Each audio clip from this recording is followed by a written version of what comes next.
Bonjour et bienvenue à l'épisode 2 de la saison 2 des Rendez-vous de l'excellence 5.0. Comme à l'habitude, je vous remercie énormément d'être avec nous. Je vous encourage à utiliser le chat dans LinkedIn pour pouvoir nous dire d'où vous vous connectez, pour nous dire bonjour aussi, et aussi pour nous poser vos questions et ajouter vos commentaires. Alors, comme vous le savez, dans le cadre des Rendez-vous de l'excellence 5.0, je présente ma vision de qu'est-ce que c'est que l'excellence organisationnelle aujourd'hui et comment on l'intègre avec tous les concepts de l'industrie 5.0. À chaque mois, je reçois un ou une invitée pour parler d'un sujet précis et de son apport à l'excellence opérationnelle. Et aujourd'hui, je suis super contente de vous amener Claude-Hélène Lorrain, qui est présidente de Change ton décor et spécialiste de l'optimisation de bureaux à domicile. Elle aussi travaille l'harmonisation entre la vie personnelle et la vie professionnelle. Bonjour Claude-Hélène. Allô Véronica, merci beaucoup pour l'invitation. Merci à toi. Et puis, comme je t'avais déjà mentionné dans le passé, puis je vais le répéter pour les gens qui nous écoutent aujourd'hui, en fait, il y a quelques années, moi, j'ai refait mon bureau. Mon bureau, en fait, les murs étaient de la couleur de ma blouse. C'était pas planifié, là, je viens d'allumer, mais les murs étaient de cette couleur-là. J'avais des étagères de bois foncé qui montaient sur les deux côtés du bureau, là, de chaque mur. Et avec l'arrivée de la pandémie où on s'est mis à juste travailler de la maison, mais mon petit écran de laptop était rendu trop petit et j'avais ajouté des nouveaux écrans. Mais là, ça faisait en sorte que je me sentais dans une grotte. J'avais les murs foncés de chaque côté, les murs qui montaient avec des livres de chaque côté, mes écrans devant moi. Je voyais même plus à l'extérieur par la fenêtre de mon bureau.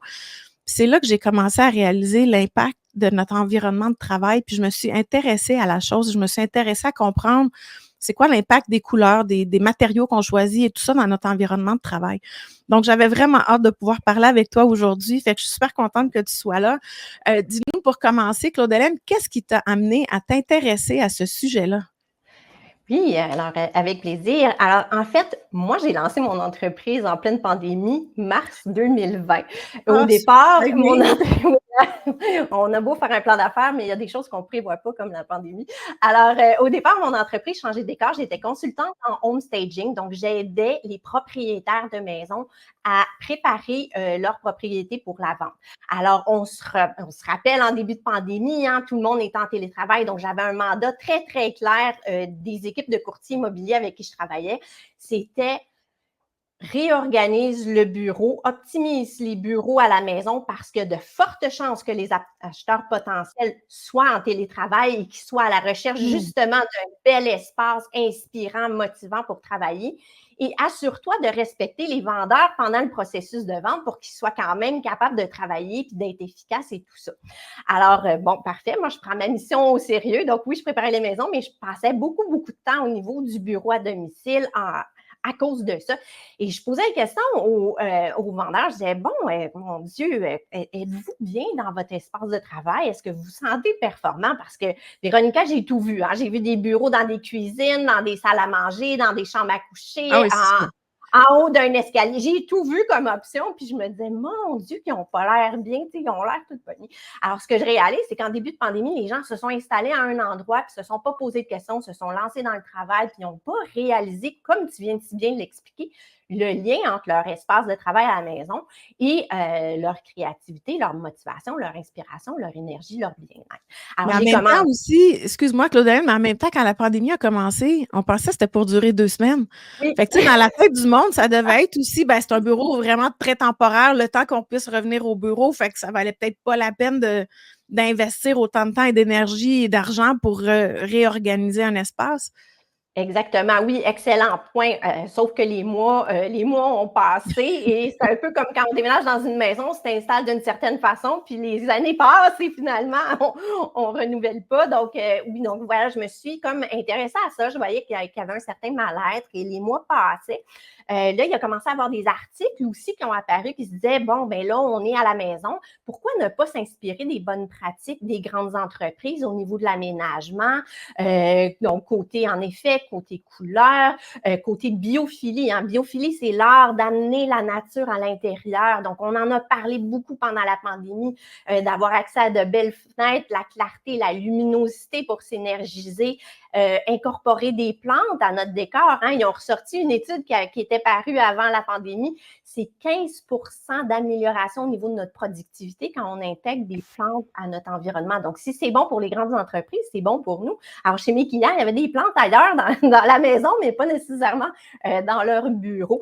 Je me suis donc intéressée à ces articles-là. Donc, comment on peut rehausser notre environnement de travail à la maison. Mais je suis devenue aussi inquiète parce que je ne sais pas si tu sais, Véronica, pendant la pandémie, la journée de travail s'est mise à extensionner. Elle commençait de plus en plus tôt le matin, de plus en plus tard le soir, en Ben raison oui. de communication et le flot de communication qui a explosé pendant la pandémie. Et on n'est pas revenu en arrière aujourd'hui, là. Les journées de travail sont encore très longues et le flot de communication ne diminue pas, au contraire. Et j'ai été extrêmement aussi inquiète par rapport à un nouveau phénomène j'en parle beaucoup dans les médias sociaux, c'est le phénomène de blurring. Le blurring, c'est quand le flou s'installe entre la vie personnelle et la vie professionnelle.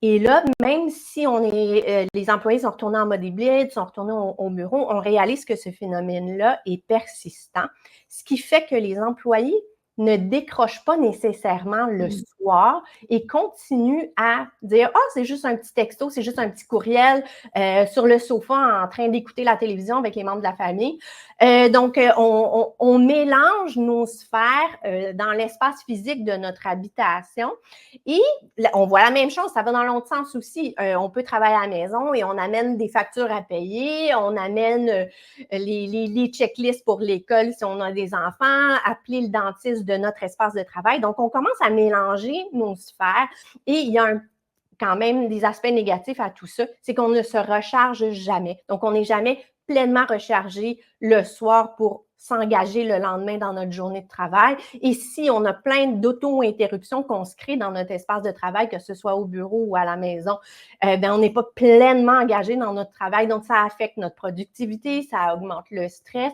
Et évidemment, le pire scénario, c'est l'épuisement professionnel. Alors, c'est tout. En fait, excuse-moi, Claude-Hélène, mais ce que tu viens de décrire, je le vois très bien affecter tous les côtés de nos vies parce qu'on n'est pas pleinement dans aucune des activités qu'on fait parce que tout est mélangé.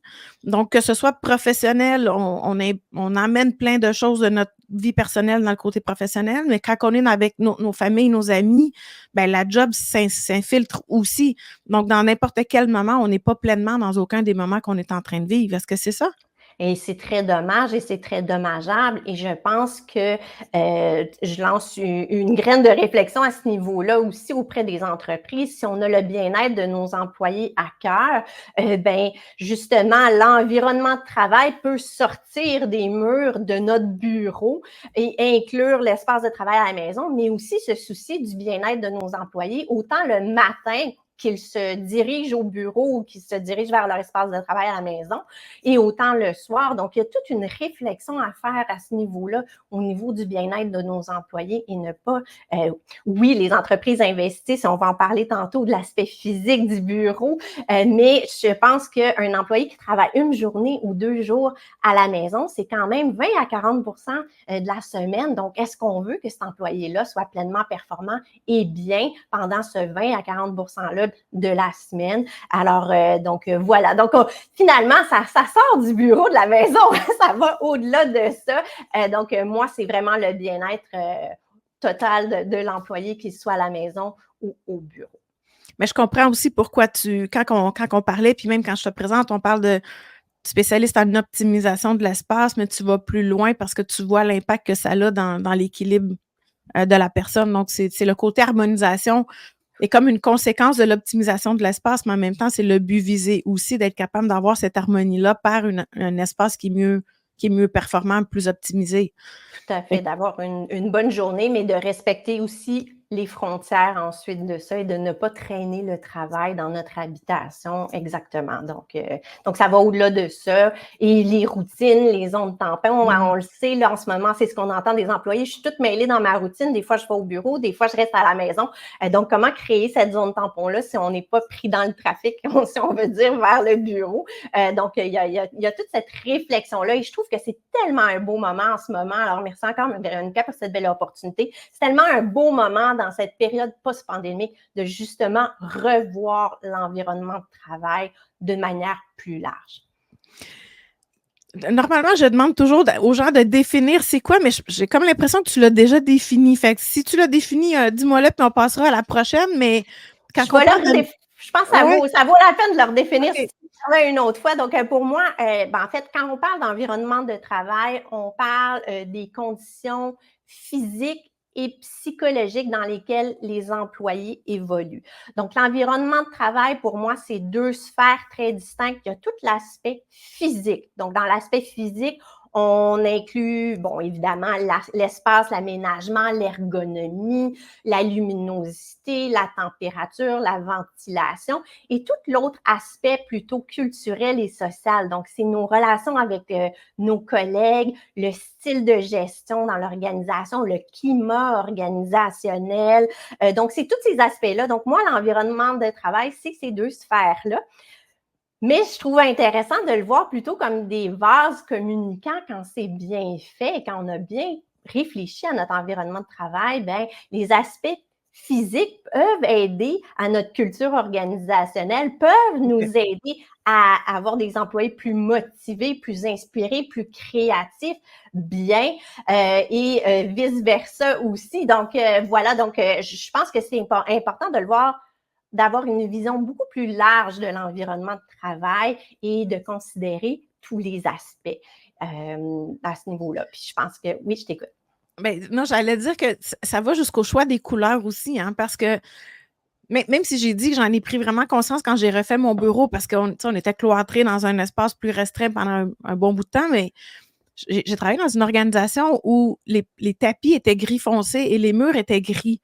Et les cubicules étaient gris avec un peu de bleu foncé. Donc, tout était assez sombre. Moi, j'avais pas accès à une fenêtre directement, mais je me souviens qu'à chaque fois que je rentrais dans le bureau, j'avais l'impression qu'il faisait gris dehors, que la journée était morose. Fait que je me sentais pas comme en pleine énergie, contrairement à quand j'étais sur la route puis j'allais chez des clients où là, je voyais le soleil, j'avais de la luminosité. Puis, mais le reste du bureau était super bien, là, mais c'était juste sombre à cause du gris. Fait que ça a un impact. L'environnement physique a un impact important, surtout pour les gens comme moi qui sont affectés par la température, le soleil, la luminosité, les changements de saison. Ça a un impact super important sur notre capacité à produire, mais à être créatif, à être analytique, à tout faire les différentes sphères d'activité qu'on a à faire dans le cadre du travail. Tout à fait, puis c'est intéressant que tu parles de la couleur grise, hein, parce qu'il y a eu la mode du gris et justement, il y a eu des études en entreprise sur le gris, parce que le gris, c'est pas noir, c'est pas blanc, c'est un mélange des deux. Et justement, le gris, c'est comme la couleur du brouillard et ça crée du brouillard dans notre cerveau. Donc, il y a vraiment eu un impact sur la clarté d'esprit des employés qui avaient de la difficulté à prendre des décisions dans un environnement gris versus, ben là, on parle de couleur, versus le bleu qui, depuis une décennie, est la couleur préférée à travers le monde, la championne des couleurs. Mais il y a aussi eu des études au niveau du bleu, comme quoi c'est la couleur de la créativité et de la productivité. Donc là, je ne dis pas aux entreprises de peinturer tous les murs en bleu, mais dans des espaces de brainstorming, des espaces de collaboration, d'injecter certains éléments de bleu, ça peut être intéressant. Donc, encore une fois, oui, on se base sur les études, sur le bien-être. Je parlais de plantes tantôt, la productivité, l'ergonomie. Hein, si on n'est pas bien installé, il y a quand même une partie de notre cerveau qui est en train de réfléchir. J'ai mal au dos, j'ai mal au dos, j'ai mal au dos. Fait qu'on n'est pas à 100% en train d'exécuter notre tâche. La température aussi, là, on parle de ménopause, beaucoup de sensés de périménopause, mais de pouvoir ajuster la température de notre bureau. On peut le faire à la maison, ça fait partie des privilèges de gérer la luminosité, d'ouvrir une fenêtre, tout ça. Quand on est à la maison, on a tous ces privilèges-là, mais quand on est en entreprise, si on a un bureau individuel ou si on a la chance de pouvoir aller faire du travail de concentration dans un espace réservé, est-ce qu'on peut jouer avec la luminosité, avec la température, avec la ventilation? Et je trouve ce qui est intéressant, si tu me permets, Véronica, aussi, c'est en tant que PME ou en tant que plus petite entreprise, de regarder ce qui se passe ailleurs dans les grandes entreprises. Hein. Je pense à Google. Mais en fait, Google, hein, qui semblerait dans l'histoire a été le siège social le plus cher à aménager et construire. Moi, je trouve ça intéressant d'aller sur YouTube, voir, faire une petite visite virtuelle et de prendre quelques idées de ces entreprises-là qui font preuve d'une grande innovation, que l'innovation fait partie de leur ADN. Google, entre autres, qui avait 2 objectifs en créant leur siège social, c'était que leurs employés soient satisfaits, pleinement satisfaits et bien, et au top de leur productivité. Donc, c'était les 2 critères pour aménager.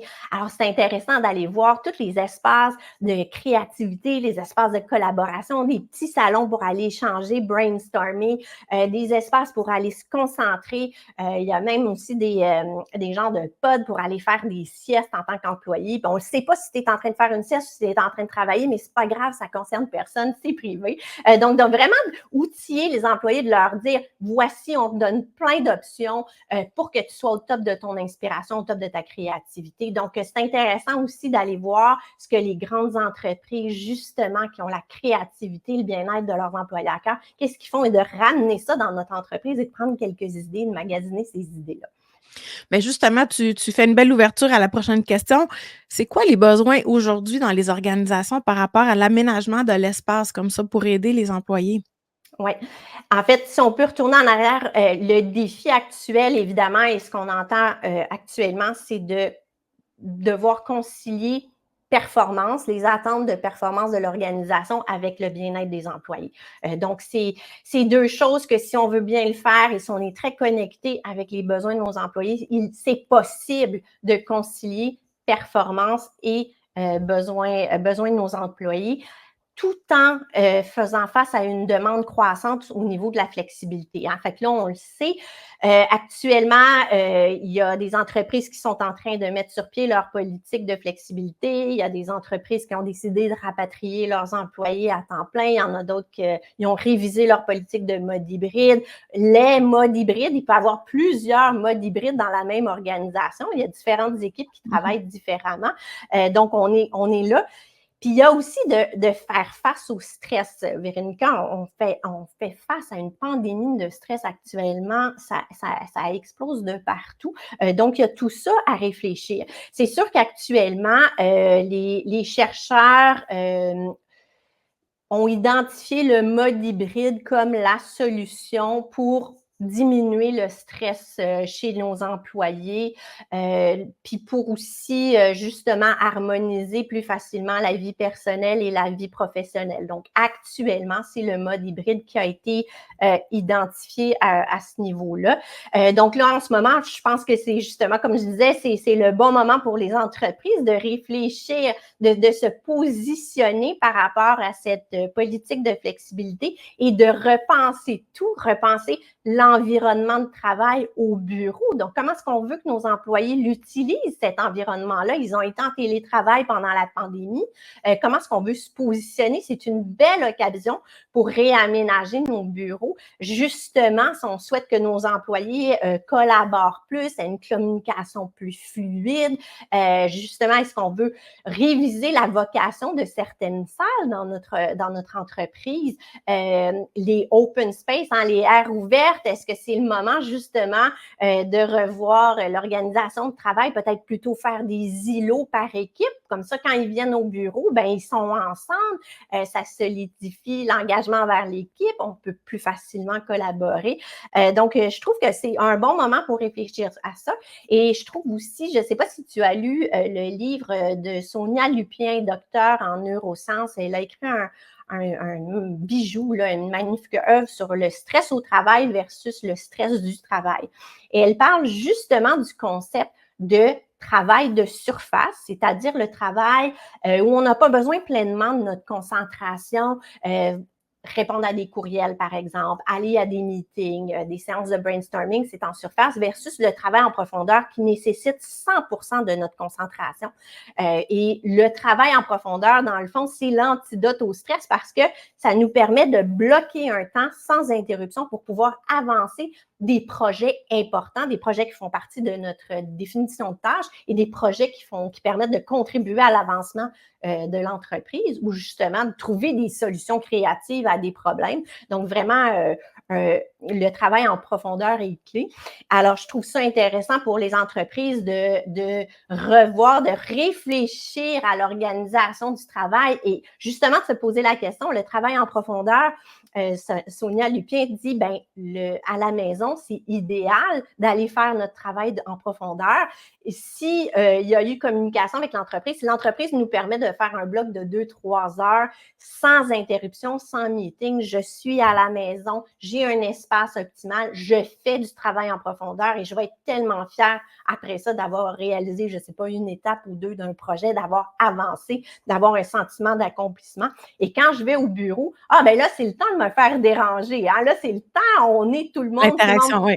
Tout le monde est en équipe, on peut interagir, on peut faire avancer, on peut s'échanger des idées. C'est un bon moment aussi pour justement faire du team building ou de faire des rencontres pour solidifier l'engagement et la motivation de nos employés. Donc, vraiment, de revoir ces espaces-là, autant que nos employés sont bien à la maison, mais autant de réviser notre aménagement au bureau pour que les employés puissent faire, et c'est ce que je crois, le bon type de travail au bon moment, dans le bon espace. Tout à fait. En fait, ça me fait réfléchir, tout ce que tu viens d'expliquer. Oui, l'entreprise va réaménager son espace intérieur pour que quand les employés sont là, que ce soit plus propice au travail d'équipe, à la collaboration, au partage d'informations et tout ça. Mais est-ce que les entreprises s'impliquent ou se sont impliquées dans le passé pour aider les employés à aménager leur espace dans leur maison? C'est pour les compagnies qui demeurent en mode hybride où l'employé peut travailler de la maison. Est-ce que tu as vu ça, que les entreprises se sont engagées à aider les employés à mieux organiser leur espace à la maison? Oui, j'ai vu de tout. Hein. C'est sûr que j'ai vu des entreprises qui ont donné un cachet à chaque employé pour pendant la pandémie, qu'ils puissent s'installer, investir entre autres dans une chaise ergonomique. C'est la base, c'est la santé, c'est la fondation. Donc, j'ai vu ça, oui, des entreprises qui ont investi à ce niveau-là, qui ont donné un montant discrétionnaire et c'était à l'employé à l'investir comme bon lui semblait à l'époque. C'est sûr qu'actuellement, moi, par exemple, en conférence, c'est une boîte à outils parce qu'il y a toujours la crainte de certains employeurs de dire « Oh mon Dieu, tu vas faire dépenser mes employés. Moi, je n'ai pas vraiment le budget pour ça. Je veux qu'ils soient bien. » Mais justement, il y a tellement moyen de faire des petits ajustements tout simple au niveau de la routine, au niveau de l'espace et d'avoir un grand impact au niveau de notre bien-être, de notre performance, de notre inspiration, motivation, créativité. Donc, il y a d'autres options que juste de donner un chèque ou d'envoyer un consultant au bureau des gens à domicile. Et je suis tombée justement, on parle d'innovation, de comment innover au niveau des ressources humaines. Le super bel exemple de Dropbox, il y a quelques mois, qui a donné le mandat à leur département de ressources humaines qui ont dit maintenant, faites preuve d'innovation au niveau de notre nouvelle politique de flexibilité. Voici la question à laquelle nous souhaitons que tous nos employés répondent. Quelle est la meilleure manière pour vous d'être au top de votre performance?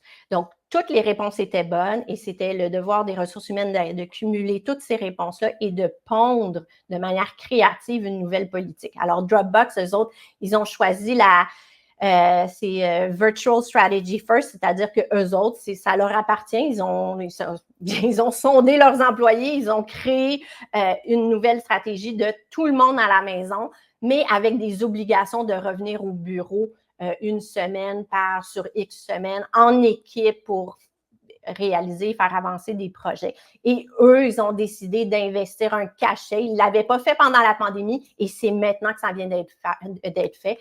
Donc là, ils ont dit, voici notre nouvelle politique, tout le monde à la maison et voici le montant qu'on vous offre en tant qu'employeur pour réaménager votre bureau et il y a des services également qui sont inclus avec ça. Donc, tout est possible. Travailler à la maison, c'est un mode d'emploi, c'est un mode de vie. Donc, il y a moyen justement d'avoir un mode d'emploi et aussi de le faire via des ateliers, via des conférences et d'inspirer les employés à faire quelques petits changements pour qu'ils soient autant bien à la maison. Et oui, c'est vrai, là, il y a des entreprises qui disent non, Claude-Hélène, viens pas faire de conférence maintenant. Nous, on veut les ramener au bureau. Laisse-nous faire les bureaux avant. on fera après. Donc voilà, tout est possible. On peut le faire pendant, on peut le faire après. Et tout est possible à ce niveau-là.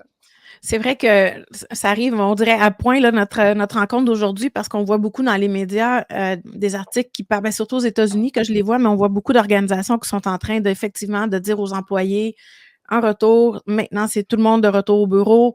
Plus de télétravail, c'est vraiment là. Je ne sais pas au Québec, la tendance s'en va vers quoi? Ou dans les pays francophones, là, je ne sais pas la tendance s'en va vers quoi, mais effectivement qu'on commence à voir ça un peu plus aux États-Unis.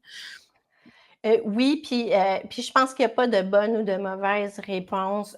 Oui, des fois, on entend parler du clan 100% au bureau, mode hybride, et que ça crée des frictions, mais dans le fond, il y a la bonne réponse pour l'entreprise. Et je pense que si l'entreprise s'est vraiment interrogée et a vraiment sondé ses employés réellement, on ne peut pas plaire à tout le monde, mais au moins, si on a pris le pouls, on comprend les besoins de nos employés, on crée une nouvelle politique qui peut plaire à la majorité. Je pense que si c'est bien fait, ben ça, c'est la réponse de cette entreprise-là, c'est sa stratégie et il n'y a pas de bonne ou mauvaise réponse dans tout ça. Je pense que l'idée, c'est que si les employés, peu importe, on a le bien-être des employés à cœur et qu'ils soient bien autant à la maison qu'au bureau, je pense que ça va être la bonne façon.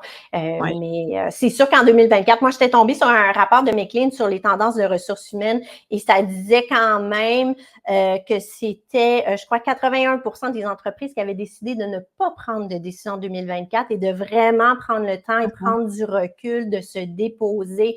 Alors moi, je pense que là, 2024 tire à sa fin, donc je pense que là, ça va commencer à voir un peu plus les tendances et les entreprises qui ont pris des décisions dans les dernières semaines, dans les derniers mois et de pouvoir implanter tranquillement là, leur nouvelle politique de travail hybride ou autre. Ouais.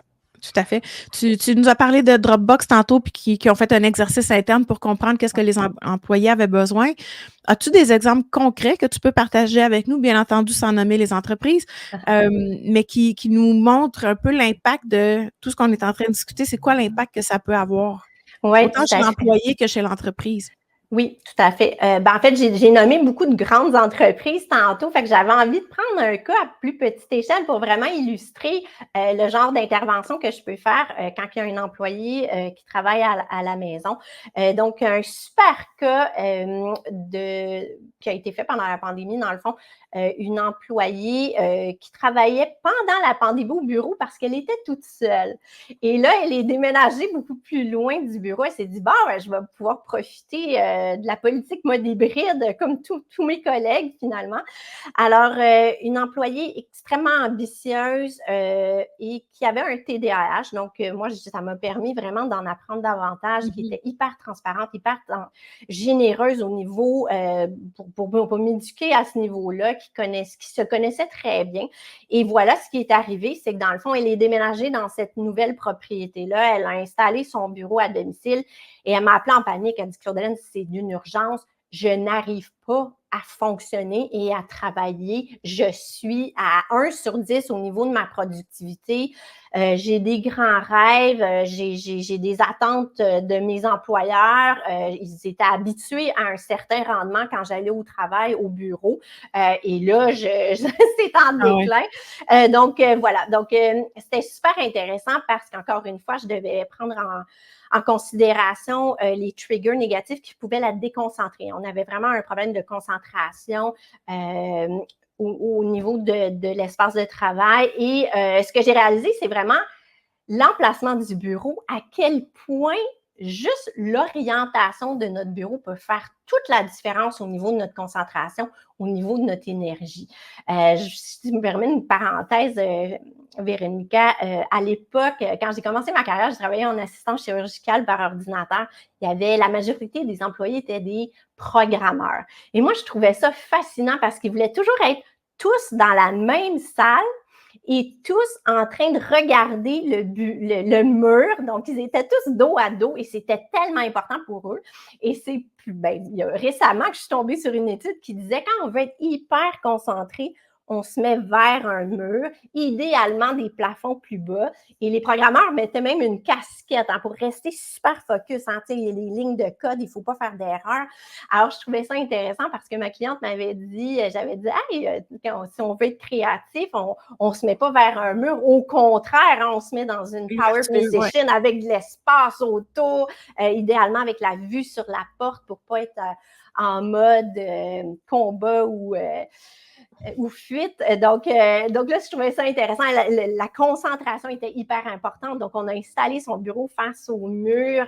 C'était hyper important pour elle de projeter une image très professionnelle auprès de ses supérieurs, ses collègues, ses clients. Donc, on a travaillé sur tout ça, mais c'était surtout d'avoir une fondation solide, l'emplacement du bureau, juste de changer l'orientation du bureau. Ça coûte $0, ça prend 20 minutes de changer un bureau à peine de positionnement. Et donc, ça, c'est juste ça, ça vaut la peine. Puis après, on peut bâtir là-dessus. Donc, dans son cas, évidemment, l'efficacité était importante, la concentration, donc tout revoir, optimiser son organisation. Elle n'avait pas beaucoup de matériel, c'était principalement informatique, mais c'était toutes des petites choses qui pouvaient la sortir de sa concentration, ça se mettait à chercher des items et tout ça. Donc, beaucoup d'optimisation au niveau de l'organisation, encore de là, quelques dollars d'investissement.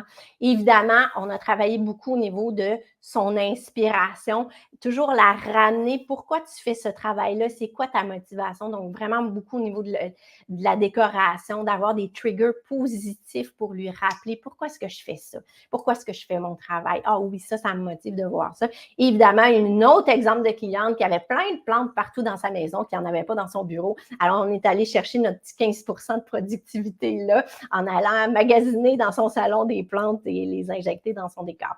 Alors, voilà, donc c'est l'exemple que je trouvais parce qu'on peut s'inspirer des grandes entreprises, on peut le mettre en PME, mais des fois, justement, d'inspirer nos employés à faire quelques petits changements dans leur espace à la maison pour avoir un gros impact sur la productivité, sur la motivation, sur l'inspiration, sur la créativité. C'est pas compliqué, c'est juste des petits ajustements. Et bonne nouvelle, elle a eu une promotion quelques semaines plus tard. Je ne dis pas que c'est moi, mais... Un petit rôle à jouer dans l'équation. On le sait pas. Mais en fait, tu as mentionné quelques mots ici sur lesquels je voudrais revenir. Tu nous parles beaucoup au niveau de qu'est-ce que les employés ont besoin pour être créatifs, pour être inspirés, pour être performants, pour améliorer la productivité. Ouais. Mais en fait, la productivité et la créativité ne demandent pas nécessairement le même type d'environnement. Ça demande deux pensées différentes. Il y en a un où on est en train de viser plus vers le plus loin, vers l'imagé, vers le créatif. L'autre où tu as besoin de te concentrer sur la tâche que tu es en train de faire pour sortir un résultat X. Ouais. Comment tu gères l'espace pour être capable de faire les deux à la fois? Mm-hmm. Justement, et c'est une super belle question. Merci beaucoup pour cette question-là. Je vais la répondre en deux volets. En organisation, en entreprise, au bureau, puis ensuite de ça, à la maison.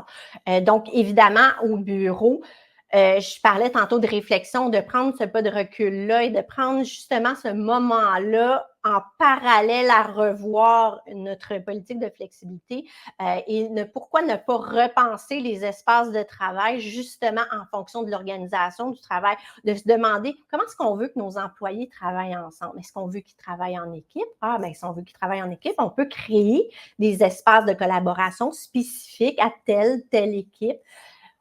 On peut les impliquer dans l'aménagement de cet espace-là de collaboration. On parle souvent de culture et de sous-culture. Bien, souvent, chaque département a sa couleur et sa façon de fonctionner. Je pense que, justement, il y a des compagnies comme Zappos qui ont fait des concours à l'interne pour pouvoir aménager certaines sections du bureau. Bien, pourquoi ne pas impliquer les équipes en tant que telles dans cette section-là? Donc, des espaces de collaboration. Je regarde, entre autres aussi, Google dans leur salle de brainstorming. Il n'y a pas un tableau blanc, il y en a 3 ou 4. Il n'y a pas une grande table. Ben non, on a des plus petites tables. Tu sais, Véronica, les tables rondes, en design, c'est su, les tables rondes permettent de faire circuler mieux les idées. Tout le monde est sur le même piédestal. Donc, dans une équipe ou dans une séance de brainstorming, si toutes les idées sont bonnes, si tout le monde a le droit de parole. Pourquoi ne pas mettre tout le monde au même niveau, dans le fond, et de pouvoir mieux échanger? Donc, il y a tous ces espaces-là, des espaces plus lounge, juste pour relaxer. Justement, on parlait tantôt de la bonne tâche au bon moment, dans le bon espace. Comme entreprise, si on veut que nos employés soient créatifs, on le sait, on ne peut pas être créatif de 9 h à 5 h le soir. Non. On a des phases, on a chacun notre énergie, on a chacun des moments où on est plus créatif. Mais si l'employé a un coup de barre, comme on dit, ou un employé vient d'avoir un bébé plus fatigué, bien, est-ce qu'on a des espaces pour qu'il aille se reposer justement pour recharger ses batteries, puis pouvoir ensuite peut-être trouver l'idée qu'on avait besoin ou la solution à notre problème. Donc, vraiment d'avoir différents espaces. Et moi, je pense que les compagnies ont probablement actuellement, tout comme mes clients ont dans leur maison, ont probablement déjà le mobilier nécessaire. Il s'agit juste de repenser et de réfléchir comment donner différentes vocations à différents espaces pour combler différents besoins. Et si on a des employés, tu le sais, en opération, en production, souvent, ce sont des employés qui n'ont pas nécessairement la chance de travailler en hybride. Bien, si on a des employés qui sont en tout temps de 9 à 5 au bureau, est-ce qu'on peut leur offrir des espaces justement pour aller faire du travail en profondeur, du travail concentré? Donc, s'ils partagent leur bureau avec d'autres, est-ce qu'on peut leur offrir cet espace-là qu'ils peuvent réserver et que pendant 2 heures, ils peuvent aller faire justement des projets qui nécessitent plus de concentration et d'avoir d'autres espaces pour collaborer, pour être plus créatif. Donc, je pense qu'il faut réviser la vocation de chaque salle dans notre espace de bureau. Et puis, au niveau résidentiel, bien, pourquoi ne pas s'inspirer justement de cette idée-là? Moi, je dis, le nom de mon entreprise, c'est changer de décor. Même si vous êtes chez vous, changez de décor. On dit souvent, les experts disent, si vous avez la chance d'avoir une table qui monte ou qui descend, bien, essayez de faire vos zooms debout et votre travail en profondeur, votre travail concentré plutôt assis à votre table de travail. Ensuite de ça, pourquoi ne pas créer un petit coin brainstorming? On a tous des meubles en trop dans notre maison, donc pourquoi ne pas avoir une chaise en trop ou une table ronde, faire comme au bureau, avoir une table ronde dans notre espace de travail pour justement faire semblant qu'on est en brainstorming, qu'on est plus en mode créatif. Il y a même des experts de la créativité qui disent, mais pourquoi ne pas aller sur le plancher? Hein? Quand on était enfant, on avait plein de solutions. On a été au top de notre créativité alors qu'on faisait des Legos, on jouait au Barbie, on dessinait par terre. Alors, pourquoi ne pas utiliser des fois juste notre plancher? Des fois, on est pris avec un problème, on n'a pas de solution. Mais utilisons, maximisons nos espaces, qu'on soit à la maison ou au bureau. Ça me fait penser tantôt quand tu mentionnais les espaces de brainstorming puis les 3 tableaux blancs chez Google. Moi, quand j'ai étudié au HEC, le HEC venait de refaire la bibliothèque. Et puis moi, j'arrivais là, comme nouvelle étudiante, ça faisait déjà plusieurs années, j'étais sur le marché du travail, puis j'arrive dans les bibliothèques. Puis bon, le marché du travail, c'est les fameux tableaux 4x8 qui sont pas très jolis, mais que sont fonctionnels, fait que c'est ça qu'on a partout. La bibliothèque avait aménagé justement des salles de travail où il y avait plein de petites tables. Il y avait des fauteuils dans la même salle où on pouvait s'asseoir puis être comme vraiment plus confortable. Mais il n'y avait pas mis de tableau blanc. En fait, il y avait peinturé les murs avec une peinture qui fait effet de tableau blanc. Fait que tout ton mur était un tableau blanc. Fait que tu n'avais pas... tu sais, le simple cadre du tableau blanc te donne une boîte dans laquelle caser tes idées, dans laquelle caser ton brainstorming. Mais là, c'était le mur. Fait que tu n'avais plus de cadre. On dirait que tu n'avais pas de limite. Puis l'impact de ça est quand même important. Fait que ça m'a fait penser aux fameuses salles de la bibliothèque. Je ne sais pas si elles sont encore comme ça, si elles sont encore là. J'ai aucune idée, mais... Il faudrait y retourner. Ça vaudrait la peine d'y aller. Aller faire un petit tour. Et Claude-Hélène, on parle beaucoup de créativité, de productivité, on parle de rendement des entreprises, on parle du bien-être de la personne aussi. Tout ça, c'est des éléments qui, pour moi, font partie de l'excellence organisationnelle aujourd'hui. Ça fait partie de ce qu'on doit mettre de l'avant comme entreprise pour être en mesure d'amener le meilleur résultat possible en l'entreprise. C'est quoi le lien que toi, tu vois entre l'optimisation de l'espace, l'harmonisation vie personnelle, vie professionnelle et l'excellence organisationnelle ou l'excellence opérationnelle? Oui, excellente question. En fait, dans l'excellence organisationnelle, on remet l'humain au cœur des décisions, au cœur des processus créatifs pour trouver les meilleures solutions. L'entreprise souhaite faire preuve d'agilité, de flexibilité, d'innovation. Bien, pour que justement que l'entreprise le soit, il faut que nos employés soient aussi agiles, flexibles, il faut qu'ils soient bien pour pouvoir innover. Donc, je pense que vraiment de repenser aux réels besoins, de les combler, ces besoins-là physiques et psychologiques de nos employés, c'est hyper important. Je parlais de stress tantôt. Qu'est-ce qu'on peut faire comme organisation justement pour le gérer, ce stress-là? On le sait, Véronica, le stress, ça bloque tout. On ne peut pas être créatif, on ne peut pas être au top de notre performance si on est stressé. Donc, qu'est-ce qu'on peut injecter dans notre environnement pour aider nos employés à gérer leur stress, autant durant les heures de travail qu'à l'extérieur. Donc, moi, je pense que c'est vraiment une vision globale pour que nos employés visent l'excellence. Ben, notre environnement doit devenir comme un vecteur à cette excellence-là pour pouvoir propulser nos employés, pour pouvoir les aider, que l'environnement physique puisse les aider à collaborer mieux entre eux, à échanger, à travailler. On parlait d'organisation du travail tantôt. Quand l'espace est modulable, quand l'espace est flexible, ben on devient flexible dans nos idées. On devient flexible dans notre créativité, on devient flexible dans tout. Finalement, il n'y a pas de limite, un peu comme le tableau que tu viens de dire. Quand on n'a pas de cadre, on est flexible, on peut remoduler notre espace en fonction des besoins de cette journée-là, de notre équipe, si on a un mandat spécial sur lequel échanger, brainstormer. C'est encore plus le fun si on peut jouer dans l'environnement. Donc, vraiment de repenser, moi, je pense que si justement en visant l'excellence opérationnelle ou organisationnelle, on remet l'humain au centre pour l'atteindre cette excellence-là, bien, je pense qu'on doit repenser tout notre environnement de travail dans toute sa grandeur et remettre l'être humain au cœur de tout ça, au cœur de ces décisions-là. Je pense que c'est un bon moment justement pour avoir une approche holistique sur tout.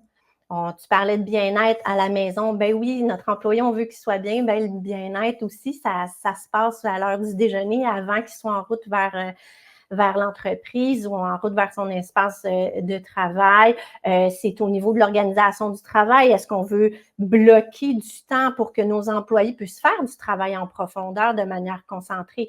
Est-ce qu'on veut revoir notre façon de travailler en équipe? Est-ce qu'on dit finalement les modes hybrides, je l'ai mentionné tantôt, différentes équipes peuvent avoir différents modes hybrides et demander à l'équipe de se déplacer 2 jours par semaine pour qu'ils soient en même temps pour pouvoir collaborer, faire avancer les projets ensemble. On le sait, on l'entend actuellement. On se dit toujours, ah là, j'étais au bureau, j'étais en meeting Teams, mais il y en avait la moitié qui était à la maison, puis l'autre moitié qui était... Donc, il y a moyen de coordonner tout ça. Puis quand on est bien connecté avec les besoins réels de nos employés, on peut connecter tout ça. On peut utiliser aussi justement cet environnement-là pour démontrer qu'on a le bien-être à cœur de nos employés. Je lisais en fin de semaine, je trouvais ça absolument extraordinaire parce qu'on parle beaucoup à l'intérieur, hein, mais ça fait du bien d'aller à l'extérieur aussi. Moi, je le dis quand je parle de harmonisation, vie personnelle, vie professionnelle, de prendre des pauses, d'aller s'oxygéner à l'extérieur. Il y a une entreprise à Granby qui est en communication avec ses voisins, qui vient de réaménager son bureau, puis qui a dit « Hey, on devrait faire un sentier pour tous nos employés pour qu'ils aillent prendre des pauses dehors. » Ben, c'est ça le bien-être, c'est le think outside the box, hein, c'est dans sa globalité. Est-ce qu'on veut intégrer des pièces pour que nos employés puissent aller se reposer? Il y a de la technologie qui existe et des petits investissements qui permettent à notre employé de faire des siestes de 15-20 minutes pour être réénergisé ensuite. Est-ce qu'on veut des espaces justement pour laisser vagabonder notre esprit? J'écoutais l'autre fois une entrevue d'une experte en productivité. Elle dit on ne laisse pas suffisamment, en fait, on ne se permet plus de tomber dans la lune, on ne se permet plus de faire relaxer notre cerveau. Et pourtant, c'est quand notre esprit vagabonde qui trouve les meilleures idées. Alors, est-ce qu'on veut des petits lounges où personne n'est jugé? Si tu es assis là, puis probablement que ton esprit est en train de vagabonder et que tu es peut-être en train de trouver une solution pour notre entreprise. Donc, c'est un peu ça. Donc, voilà, de viser l'excellence, mais de permettre à nos employés d'être dans cette flexibilité-là pour pouvoir être au top de leur excellence eux-mêmes. Ben, j'aime bien ce que tu dis, c'est très en lien avec ma vision de la chose, mais je vais rajouter quelques éléments. L'organisation, sans les employés, elle n'est rien. L'organisation, c'est un regroupement de personnes qui ont une stratégie commune puis une vision commune. Donc, l'organisation n'existe pas si on n'a pas des humains derrière qui la font opérer, qui la font avancer. Donc, oui, c'est sûr. Puis, il faut considérer qu'est-ce qui est important et nécessaire pour l'employé pour pouvoir amener des améliorations pour l'organisation. Mais en même temps, une organisation ne peut pas être agile, ne peut pas être flexible, ne peut pas être résiliente si les gens dans l'organisation ne sont pas agiles, flexibles et résilients. Donc, on doit commencer à bâtir ces compétences-là au niveau des employés pour qu'après ça, ça devienne des compétences organisationnelles. Un ne va pas sans l'autre. Ça peut pas être une compétence organisationnelle si on l'a pas développée chez les personnes qui y travaillent. Donc, pour moi, ça, c'est un des facteurs qui est hyper important et où je fais le lien avec tout ce que tu viens de nous expliquer. En fait, c'est pour qu'une personne soit résiliente, pour qu'elle soit créative, pour qu'elle soit capable d'être productive quand elle a besoin d'être vraiment dans un modèle de production, on a besoin d'une certaine sécurité, autant physique que psychologique. Et donc, notre espace de travail nous permet d'avoir cette sécurité-là, que ce soit au bureau, que ce soit à la maison, avec nos collègues. C'est ce qui nous permet d'aller chercher cette sécurité-là pour être capable de vagabonder, mais d'aller plus loin même, puis d'être capable de sortir des idées qui ne sont pas dans notre fameux cadre de 4x8, mais qui pourraient être des solutions pertinentes et propices pour l'organisation, mais qu'on n'a pas réfléchi parce qu'on n'a pas eu le temps de se rendre jusque-là.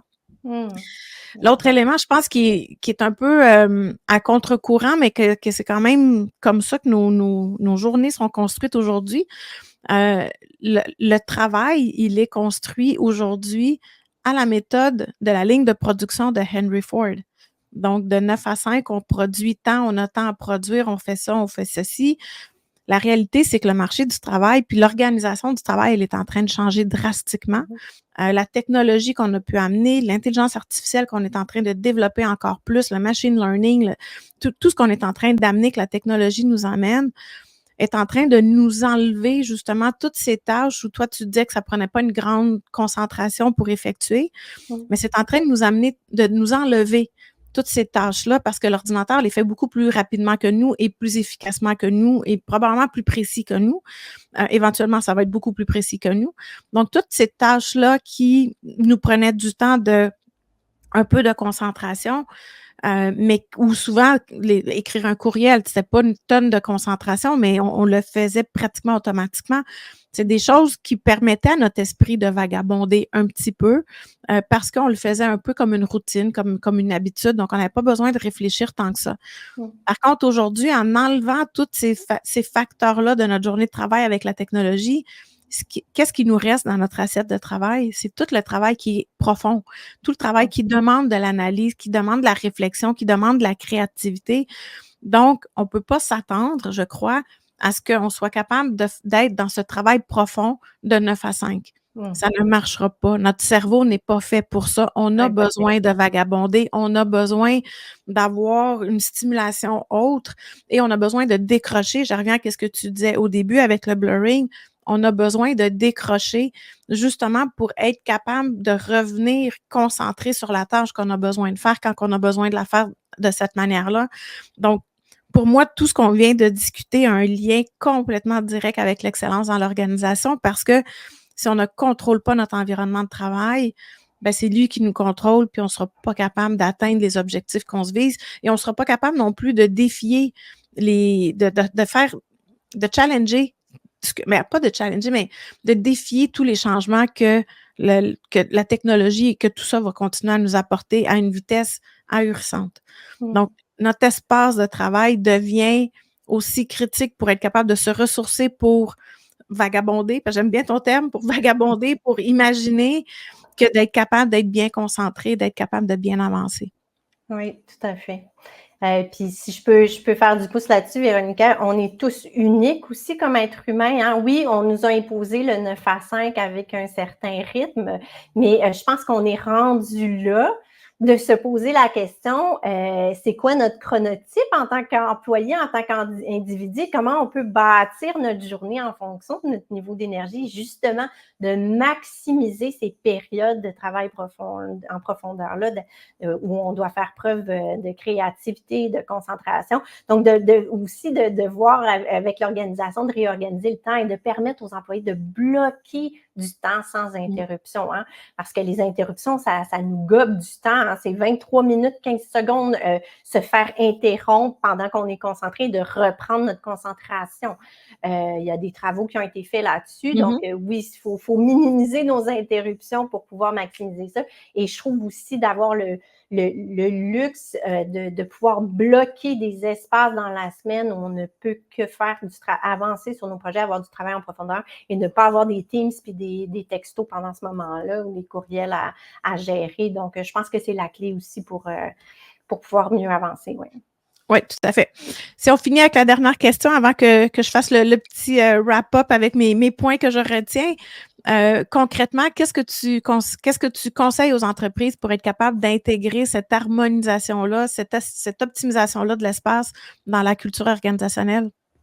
Oui, ben justement, la culture organisationnelle, ça se vit, ça se partage. Alors, pourquoi ne pas le vivre, le partager par notre politique de flexibilité en démontrant qu'on a le bien-être à cœur de nos employés, autant qu'ils soient à la maison qu'ils soient au bureau?